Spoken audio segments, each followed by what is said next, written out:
Selam uşaqlar. Bugün dərsliyimizin 63, 64, 67 və 68-ci səhifələrini yerinə yetirəcəyik. Gəlin suallarla bir-bir tanış olaq.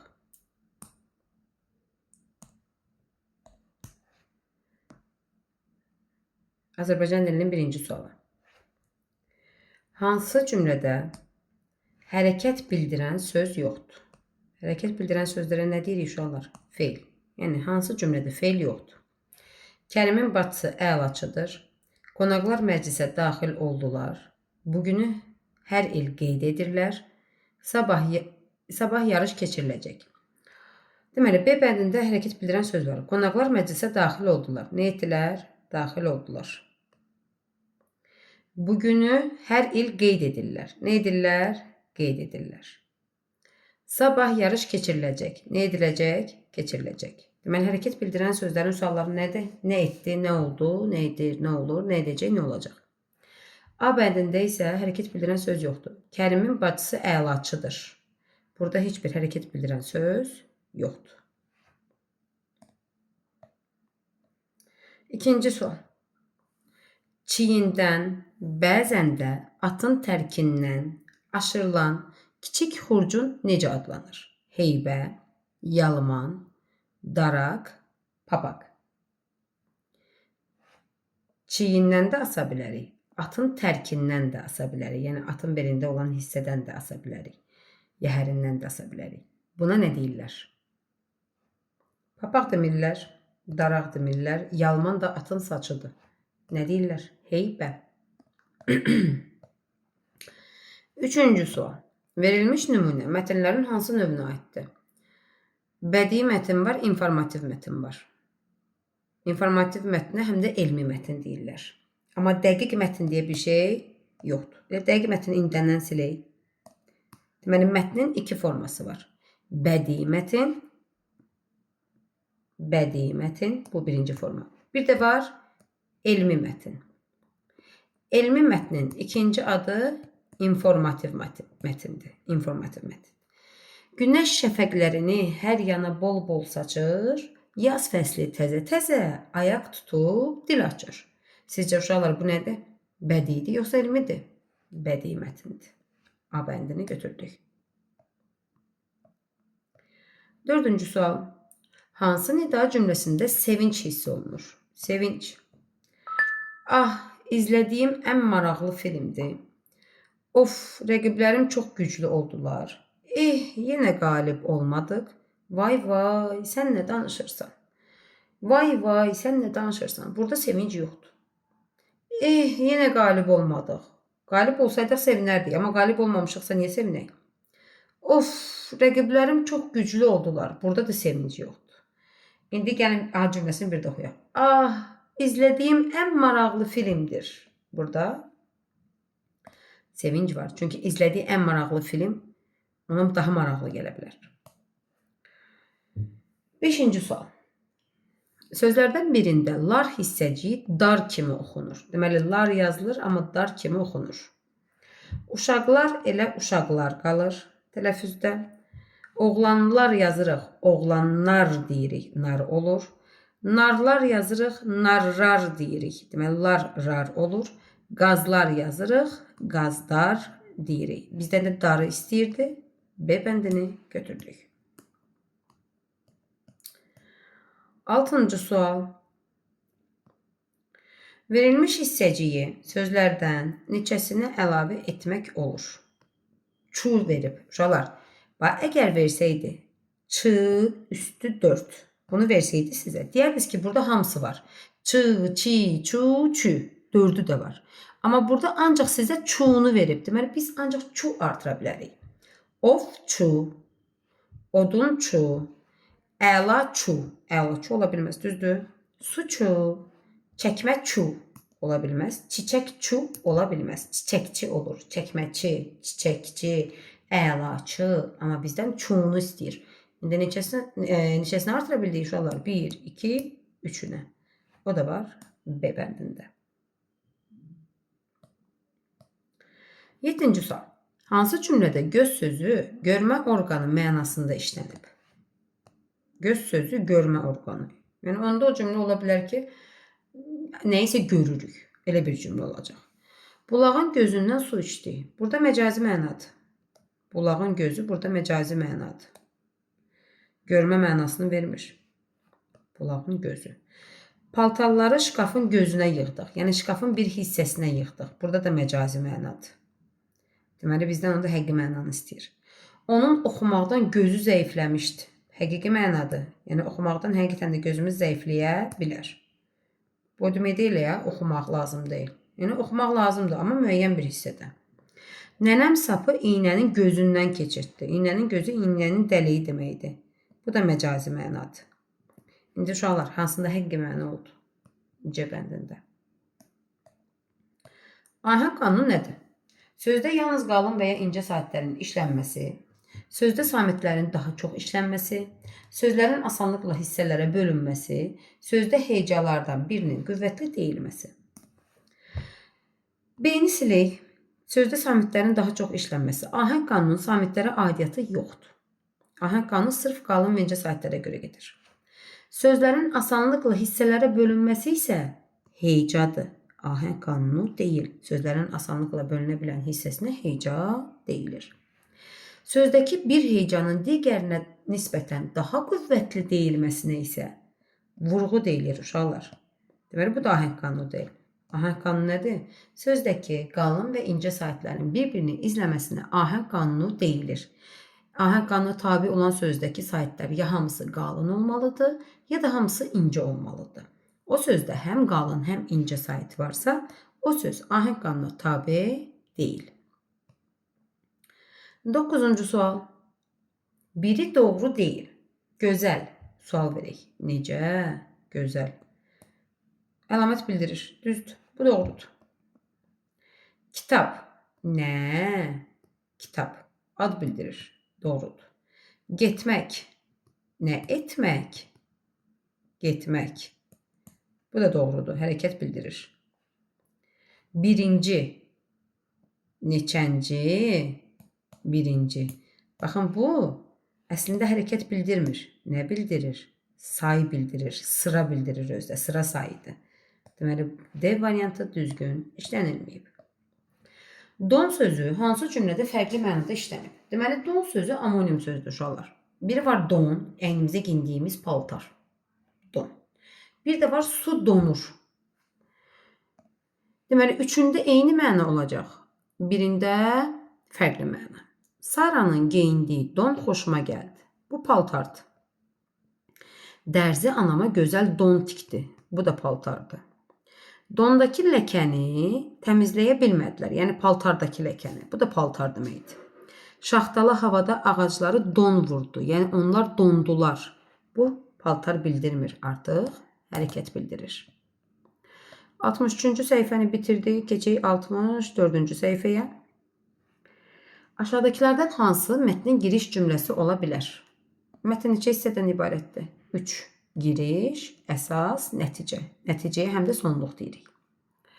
Meşənin dərinliklərində bir mağara var idi. Beləliklə dostlar bir daha heç mübahisə etmədilər. Rəhimə kitabı oxumağa başladı. Belə hadisələrdən sonra daha ehtiyatlı olmağa çalışdım. Uşaqlar, B ilə D artıq nəticə bildirir bizə. Nəticə bildirir. Yəni nəticədən nə nəticəyə gəlib? Beləliklə dostlar bir daha heç vaxt mübahisə etmədilər. Belə hadisələrdən sonra daha ehtiyatlı olacağımı çalışdım. Bunlar nəticədir. Rəhimə kitabı oxumağa başladı. Yaxşı. Rəhimə kimdir? Əvvəlcə Rəhimə haqqında məlumat verilməlidir. Əlindəki kitab nədir? Niyə kitabı oxumağa başlayıb? Bu əsas hissədədir. Yəni bu heç vaxt giriş ola bilməz. Bu artıq mətnin ortasındadır. Yəni bu cümlədən əvvəlki cümlələr yoxdur. Onda giriş hissə hansı oldu uşaqlar? Meşənin dərinliklərində bir mağara var idi. Mətni necə başlayırıq? Biri var idi, biri yox idi. Və yaxud da ki, bir kənddə filan adda, məsələn, Əhməd adında bir oğlan yaşayırdı. Bunları, deməli, mətnin giriş hissəsini bu kimi cümlələrlə başlayırıq. İkinci, hansı cümlədə gözlə görünməyən varlıq işlənmişdir? Gözlə görünməyən. Deməli, varlıqlar gözlə görünən və görünməyən xüsusiyyətinə görə iki yerə ayrılır. Konkret isimlər və mücərrəd isimlər. Konkret isimləri gözlə görürük, amma mücərrəd olanları görmürük. Deyək ki, məsəl üçün, əlinizdə bu dəqiqə telefon var, dəftər var, qələm var. Bunlar konkretdir, çünki siz onu görə bilirsiniz.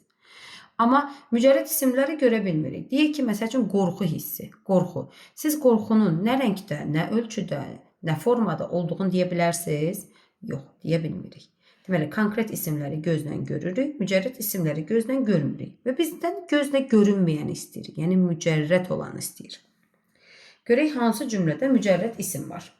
Qocaman küknar ağacları yerə sərildi. Biz məktəbin həyətində ağac əkdik. Qardaşım çəmənlikdə top ilə oynayır. Arzular, xəyallar onu uzaqlara apardı. Buyurun, arzular, xəyallar. Biz nəyisə arzulaya bilərik, onu beynimizdə təsəvvür eləyə bilərik, xəyal qura bilərik. Amma onları əlimizdə tuta bilmərik, onlara toxuna bilmərik, rəngini, ölçüsünü, formasını deyə bilmərik. Ona görə də bu cür isimlər mücərrəd isimlər adlanır. Üçüncü sual. Saçımı sözü hansı hərəkət bildirən sözlə davam etsə, mənalı cümlə alınmaz. Alınmaz deyirəm. Saçımı hördüm, hölə bilərik. Saçımı kəsdim, kəsə bilərik. Saçımı uzandım, uzandım yox, uzatdım olmalıydı. Saçımı yudum, bəli, saçımı yuya bilərəm. Saçımı uzandım, səhv verilib. Nə olmalıydı? Saçımı uzatdım. Deməli, 3 burada səhvdir. O da hansı bənddə verilib? C bəndində. Dördüncü sual. Aşağıdakilərdən hansı hekayə xəritəsinin ünsürlərindən biri deyil? Hekayə xəritəsində nə olur? Mətnin adı, məkanı, zamanı, əsas obrazlar, köməkçi obrazlar, mətnin məzmunu və mətnin ideyası və yaxud da ki, əsas fikri belə deyirlər. Əsas fikir, bax, saydıqca bunların üstünə xətt çəkə bilərdik. Əsas fikir var, məkan var, zaman var. Mətnin abzası onun hekayə xəritəsinə aid deyil. Mətnin abzası onun tərkib hissəsinə aiddir. 5-ci sual. Verilmiş sözlər içərisində hansı iki söz lüğətdə digərlərindən ən öndə yerləşir? Uşaqlar, biz lüğəti nəyə əsasən qruplaşdırırıq? A-dan Z-yə hərflərə əsasən, düzdür? Aha. Deyir ki, verilmiş sözlər içərisində hansı iki söz lüğətdə digərlərindən daha öndə yerləşir? Ən əvvəldə, ən birinci hərfimiz nədir? A. A-la söz başlayır? Yox. İkinci hərfimiz B. B-lə də söz yoxdur. C. C-lə də yoxdur. Ç. Ç var. Ç-ni götürdük. Ç-ni götürdük. D. D yoxdur. Sonra E yoxdur. Ə yoxdur. F, H, G. G var. Bax, mən bir-bir hərfləri sayıram uşaqlar. Sadalayıram. Bax, A, B, C, Ç, D bu qaydada. Yəni A yox idi, B yox idi, C yox idi, Ç var idi. Ona görə Ç-ni götürdüm. Sonra D, E, Ə, F, H, G. G gəlir sonra. G-lə də gözlük var. İndi bizdən olsa 2 dənəni istəyirdi. Düzdür? Yəni o birisini davam etməyə ehtiyac yoxdur. 3 ilə 4 hansı bənddədir?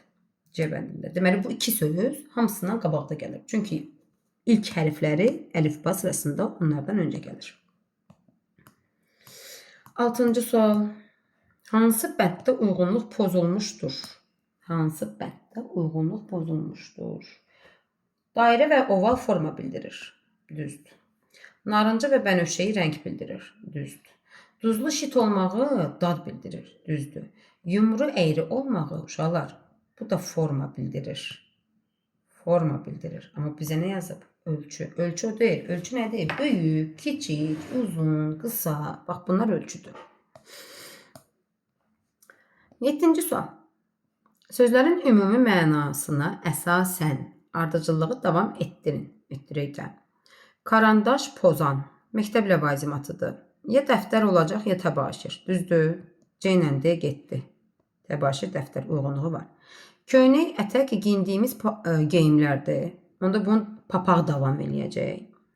Golf, güləş idman növüdür. Judo da idman növüdür. İndi hansı uyğun gəldi? B bəndi. 8-ci sual. Hansı bənddə əmr cümləsi verilmişdir? Əmr cümləsi nədir uşaqlar? Bizə əmr eləyir, göstəriş eləyir. Bunu elə, bunu et, bunu yaz, burada otur, ora get. Yəni orada göstəriş var. Bülbüllər qış üçün cənuba uçur. Bu nəqli cümlədir, əmr cümləsi deyil. Bu işi özü də həll edə bilmirdi. Bu da nəqli cümlədir. Bizə xəbər verir ki, o işi heç nə edə bilmir. 1/5 hissəsini özün üçün ayır. Və göstəriş edir. Deyir ki, məsələn, bunun 1/5 hissəsini özün üçün ayır. Yəni götür özünə. İclasda mənə nə söz verəcəklər?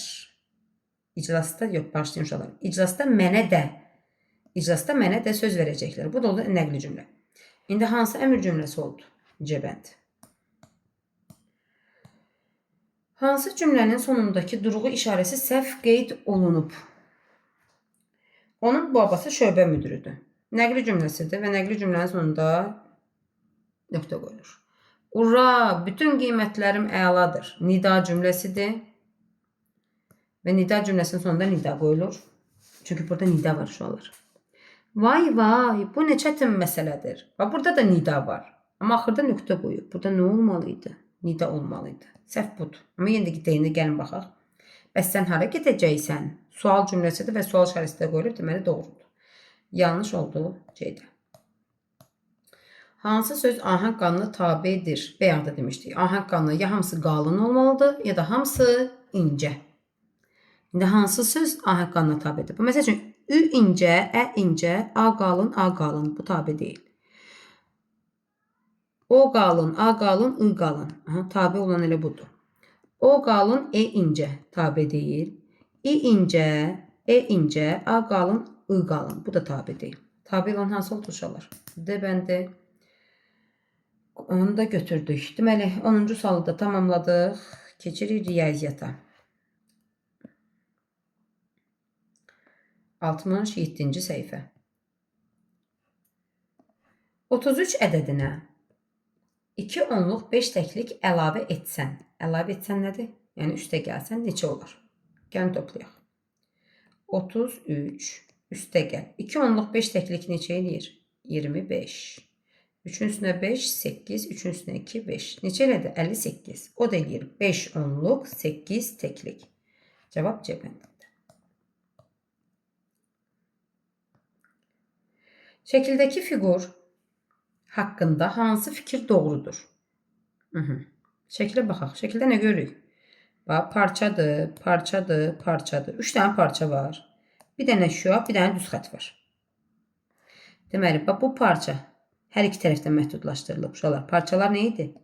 Hər iki tərəfdən məhdudlaşdırılmış düz xət parçasına düz xəttə parça deyilir. Şüa bir tərəfdən məhdudlaşdırılırdı. Yəni, bunları tam olaraq götürün. Bu isə düz xətdir. İndi burada 3 dənə parça var. Bir dənə şüa var. Bir dənə də düz xət var. Bizdən də bu doğrunu istəyir. İndi gəlin doğrunu tapaq görək hansı bənddədir. D, B bəndində. Şəkildəki fiqur 3 parça, bir şüa, bir düz xətdən düzəlib. Bəli, B bəndini götürdük.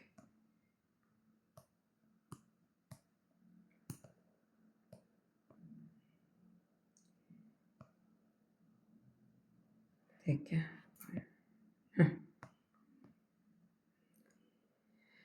Üçüncü sual. Aydın 4 manat 30 qəpik bacısı ilə bərabər böldü. Bərabər nə deməkdir? Böl 2 deməkdir. Yəni bir əşyanı, bir elementi təm bərabər bölürsənsə, bu 2-yə bölmə deməkdir. Hərəyə nə qədər pul düşdü? İndi 4 manatın yarısı nə edir? 2 manat. 30 qəpiyin yarısı nə edir? 15 qəpik. İndi hərəyə nə qədər düşür? 2 manat, 15 qəpik. Hər birində 6 yumurta olan 3 qab. Və sizə 3 qab deyir də, düzdür? 1, 2, 3 dənə qabı çəkdiniz. Hər birindən neçə dənədir? 6 dənədir. 6, 6, 6. Buradan nə alınır? 3 dənə 6. Deyir, indi burada cəmin 2 yumurta var. 3 dənə 6 nə deməkdir? 3 vur 6. O da eləyir 18. Yarım litrin yarısı. Yarım litrin deyir ha uşaqlar. Yarım litrin yarısı neçə millilitrdir? Deməli, 1 litr bərabərdir 1000 millilitrə. Yarım litr bərabərdir 500 millilitrə. Biz bunu bul keçmişik. İndi bizdən yarım litrin də yarısını istəyir. Yarısı bayaq dedim. Nə deməkdir? Böl 2. 500-ün yarısı nə qədər eləyir? 250 millilitr. Şəkildə neçə üçbucaq var? Üçbucaqları sayaq uşaqlar. Şəkildə neçə üçbucaq var? Bu 1, bu 2, bu da 3. Fikir verin, indi hamısını saydıq. Neçədən öylədir uşaqlar? 3 dənə. 3 də var cəbənində. Yəni başqası yoxdur. Bu birisi hamısı 4 bucaqlıdır. Belə suallarda daha diqqətli olun. Yəni çaşdıra da bilər. Üçbucağın təpə nöqtələrinin sayı. Üçbucağın təpə nöqtələrinin sayı deyir. Üçbucağın neçə təpə nöqtəsi var? 3. Yazdıq bura sayı 3. Düzbucaqlı prizmanın, yəni bax bunun üzlərinin sayından, düzbucaqlı prizmanın neçə üzü var? 6. Neçə vahid azdır? Deyir indi 3 6-dan nə qədər azdır? Tapmaq üçün 6-dan 3-ü çıxırıq. O da eləyir 3. Sizə nə şəkil deyir, çalışın onu çəkin. Yəni riyaziyyatın ən gözəl həll yolu onun sxematik olaraq çəkilməsidir. 8-ci sual. 3 kiloqram portağaldan 2 şüşə portağal şirəsi çıxır. 20 şüşə portağal şirəsi üçün neçə kiloqram portağal lazımdır? İndi bax 2 şüşə burada verib 20 şüşə burada. 20 şüşənin içində 2 şüşə neçə dəfədir? Tapmaq üçün 20-ni bölürük 2-yə. O da edir neçə? 10. Deməli 10 dəfə biz prosesi yerinə yetirməliyik. Deməli bir prosesi yerinə yetiririk. 3 kiloqramdan 2 dənə şüşə alırıq. Bu bizim bir prosesimizdir. Və bir prosesə nə qədər portağal gedir? 3 kiloqram. İndi tapdıq ki bizdə 10 proses var. Yəni 10 prosesə, bir prosesə 3 kiloqram gedirsə 10 dənəsinə nə qədər gedəcək? Onu vururuq 3-ə eləyir 30. Cavab cəbədir. Aylanın 10 manat pulu var. Nə qədər pulu var? 10 manat.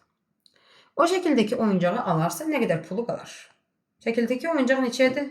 3 manat 40 qəpik. İndi uşaqlar 10 manatdan 3 manat 40 qəpik çıxırıq.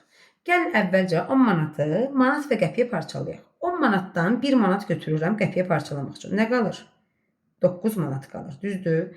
1 manatı da qəpiyə çevirin ki toplamaq, çıxmaq rahat olsun. Bu da elədir 100 qəpik. Peki.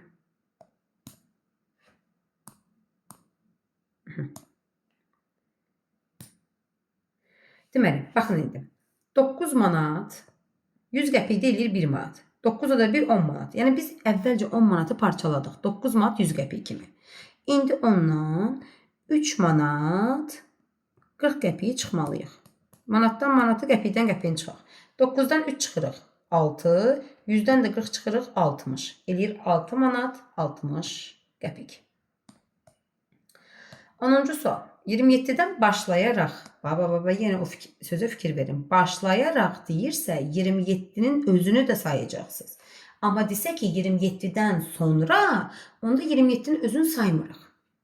27-dən başlayaraq geriyə 3 say. Gəlin sayaq. Geriyə deyəndə çıxırıq. 27. 3-ün çıxdıq 24. 3-ün çıxdıq 21. 3-ün çıxdıq 18. 3-ün çıxdıq 15. 3-ün çıxdıq 12 və s. Düzdür, 0-a qədər gedəcək. Deyir indi 3 ardıcıl saydıqda 19 ədədi neçəncidir? Sayaq 1, 2, 3, 4. 19 ədədi neçənci oldu uşaqlar? 4-cü. O da var B bəndində. Başlayaraq dediyi üçün 27-nin özündə sayırıq. Amma başlayaraq sözü yox, sonra sözü olsa uşaqlar 27-dən saymalı deyilik. Onu yadda saxlayın. Növbəti səhifənin, yəni səhifə 68-in birinci tapşırığı. Birinci yeşikdə 18, ikinci yeşikdə 24 kiloqram alma var. İkinci yeşikdən birinci yeşiyə neçə kiloqram alma qoymaq lazımdır ki, yeşiklərdəki almaların çəkisi bərabər olsun. Deməli, burada yeşiyi çəkək. Bu bir yeşiyimiz nə qədər var? 18. Bu da bir yeşiyimiz 24.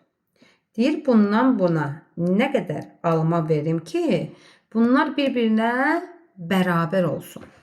İndi məsəl üçün 24-dən birini çıxsaq, qalır 23. Amma bərabərlik olmur, düzdür? 24-dən biz ikisini çıxsaq, qalır 22, 20. Yenə bərabərlik olmur. İndi 24-dən 3-ünü çıxın. Neçə qalır? 21. Həmin 3-ünü verin 18-ə. Neçə eləyir? 21. Bərabərlik oldu? Oldu. İndi deməli biz burada neçə kiloqram vermiş olduq? 3 kiloqram. Cavab cəbəndi. Ədəd oxunda göstərilən aralıqda neçə cüt ədəd var? Biz bunu sayma yolu ilə də keçmişik, çıxma yolu ilə də. İndi hər iki yolunu təzədən eləyəcəyik. Ədəd oxunda göstərilən aralıqda, uşaqlar, aralıq deyirsə 43 ilə 53 ora aid deyil. 43 ilə 53 arasında nə var? Ancaq cütləri sayacağıq. 44, 45 getdi. 46, çünki cütləri istəyir. 47 getdi. 48, 48, 49 getdi. 50, 51 getdi. 52. Neçə dənə saydıq? 1, 2, 3, 4, 5. 5 dənə deməli cüt ədəd var. İkinci yolunu necə öyrətmişdim? Böyükdən kiçiyi çıxırıq. 53-dən 43-ü çıxırıq. Neçə qalır? 10. 10 2 yerə bölürük. Eləyir 5. Hər iki yolunu bilin. Kimə necə asantısa o qaydada da eləsin. Əsas odur ki, həlli düzgün verilsin. Azalan 95 ilə 12-nin fərqinə bərabərdir. Deməli, azalan 95 ilə 12-nin fərqinə bərabərdir. Azalan deyirsə, həmin dəqiqə gəlin bunu çəkək. Azalan, çıxılan, fərq. Azalan birinci gəlir, düzdür? 95 ilə 12-nin fərqi nə deməkdir? 95-dən 12-ni çıxırıq. O deyir 83. Deməli, azalan 83. Çıxılan 37-nin 2 qatıdır. 37-nin 2 qatı, yəni 37 üstə gəl 37. Neyinir? 74. İndi bunu tapmağa nə var ki? 83-dən 74-ü çıxırıq. O da deyir necə? 9. Fərqi tapın, fərq 9.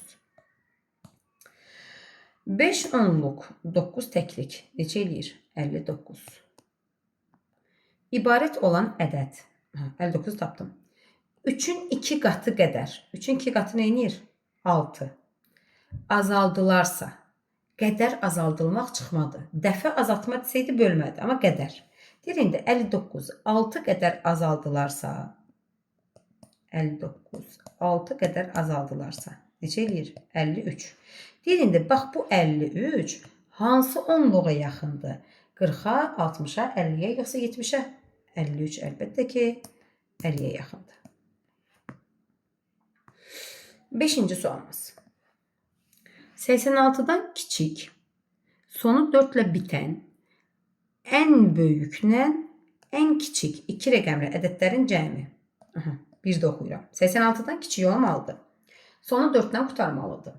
2 rəqəmli olmalıdır mütləq şəkildə. 2 rəqəmli. İkisini də çəkirəm. Ən böyük və ən kiçiyini istəyir.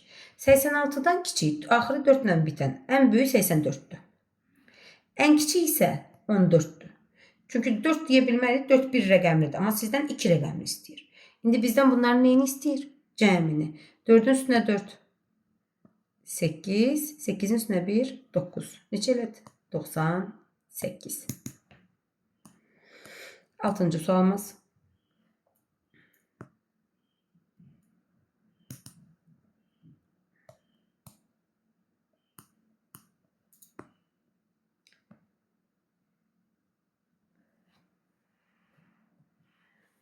Ananın 36 yaşı var.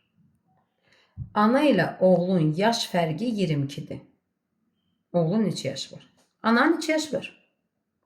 36. Bunu sxematik olaraq quraq. Ananın yaşından deyir oğlun yaşını çıx. Bu da deyir 22. Bu da eləyir 22. İndi ananın neçə yaşı var? 36. Oğlun yaşını bilmirik. Amma bunların fərqi eləyir neçə? 22. Azalan, çıxılan fərq. Çıxılanı tapmaq üçün azalandan fərqi çıxırıq. Yəni 36-dan 22-ni çıxırıq. O da eləyir 14. Deməli oğlun 14 yaşı var. Kilosu 50 qəpiyə olan pomidordan 8 kiloqram alan Əhməd satıcıya 10 manat verərsə, satıcı ona nə qədər pul qaytarar? Kilosu neçəyədir? 50 qəpik. Neçə kilo alıb? 8 kilo alıb. Deməli 1, 2, 3, 4, 5, 6, 7, 8. Siz 50-ni 8-ə vurmanı keçməmisiniz, amma mən sizə keçmişəm. Bunu bilməlisiniz. Sadəcə ancaq biz baxmırıq. Başqaları da baxır deyə bir-bir izah edəyik. Deməli kilosu neçəyədir? 50. 8 dənə 50. 8 dənə 50'miz var. Düzdür? 50, 50, 50. Bu da eləyir 50. İndi 100. 2 dənə 50 neyinir? 100. 100, 100, 100, 100. 4 dənə 100, 400. 400 qəpiyi də eləyir neçə? 4 manat. Deməli, mən bura nə qədər vermişəm? 4 manat verməliyəm. Amma vermişəm neçə manat? 10 manat. İndi kassir mənə nə qədər qaytarmalıdır? 10 manatdan 4 manatı çıxırıq. Eləyir 6 manat. Amma 50-ni 8-ə vurmaq istəsək, biz bunu keçmişik, bilirik, bir də deyirik. 8'i birinci tekliyə vuruq. 8 vur 0. 0, 8 vur 5, 40. Bu deyir 400 qəpik. 400 qəpik də bərabərdir 4 manata. 8-ci sual. 25 ədəd güldən hər birində 5 ədəd olmaqla gül dəstəsi hazırladılar. İndi fikir verin suala. 25 dənə gülümüz var. Onlardan dəstələr düzəldirik. Yəni buketlər düzəldirik uşaqlar. Və hər buketə 5 dənə gül qoyuruq. Hər gül dəstəsinə 5 dənə qoyuruq. Yəni 25'i 5, 5, 5, 5, 5, 5 bölüşdürürük. Bölüşdürmək nə deməkdir? Hansı əməldir? Bölümə. 25'i bölürük 5'e. O da eləyir 5. Dəstələrdən 3'ü Qadınlar Günü münasibəti ilə hədiyyə edildi. Deməli 5 dəstə alındı. Bu 5 dəstədən 3'ünü Qadınlar Günü münasibətinə hədiyyə verdik. Neçəsi qaldı? 2'si. O da deyir neçəsi qaldı? 2'si. A bəndini götürdük. 3 dənə eyni ədədin üstündən 43 gəlsə 70 edir. Baba 3 dənə eyni ədədi əvvəlcə alıram bir dənə çərçivəyə və ona bir ədəd kimi baxırıq. Toplanan, cəm. Məchul toplananı tapmaq üçün cəmdən məlum toplananı çıxırıq. Yəni 70'dən 43'ü çıxırıq. O da eləyir 27. İndi baxın. 3 dənə dama, 3 dənə eyni ədəd 27'dirsə, bunun birini tapmaq üçün nə edirik? 27'ni bölürük 3'ə. Neçə eləyir? 9. Deməli damalar oldu 9. İndi bura dairələri alırıq bir ədədə. Toplanan, cəm. Məchul toplananı tapmaq üçün 49'dan 25'i çıxırıq. 49'dan 25 çıxanda nə qalır? 24. Deməli burada 3 dairə bərabərdir 24'ə. Bir dairəni tapmaq üçün 24'ü bölürük 3'ə. O deyir neçə? 8. Deməli 8'in üstünə 8, 16. 16'ın üstünə 8, 24. 24'ün üstünə də 5. 25 edir 49. Gördünüz düz alındı. İndi bizdən nə istəyir? 9 vur 8 neçə edir? 9 8'e vuranda neçə edir uşaqlar? 72. Bugünün sonuncu sualı. Saat 13:00'dır. 25 saat əvvəl saat neçə idi? Biz bu tip məsələ eləmişik, bir də xatırladırıq. Bir günümüz neçə saatdır? 24 saat. Düzdür? Və 25 saatı necə götürərik? 24 saat üstə gəl 1 saat kimi. Çünki 24'ün üstə 1 gəndə 25 edir. Düzdür? Və mən demişəm, əgər bugün məsəl üçün saat 1'dirsə, düz 24 saat əvvəl də saat 1 olur. Və yaxud da ki, bugün saat 2'dirsə, düz 24 saat sonra da yenə saat 2 olacaq. Yəni, saat hər 24 saatdan bir eyni vaxtı göstərir. Deməli, indi 25'i ayırdım 24 ilə 1'ə. Deməli, 24 saatı çıxsam, yenə də saat olacaq neçə? 13:00. Düzdür? Əvvəl dediyi üçün çıxıram da. İndi oradan 1 saatı çıxmalıyım. Çünki 1 saat fərqimiz var. 13:00'dan 1:00'a çıxırıq. Neçə qalır? 12:00. Deməli, 25 saat əvvəl saat 12:00 idi. Ümid edirəm tapşırıqları başa düşdük. Dönə-dönə deyirəm, kimə hansı tapşırıq aydın deyilsə, onun nömrəsini şərh bölməsində qeyd edin. Mən o tapşırığı bir daha izah eləyəcəm. Və videonu da bəyənməyi unutmayın.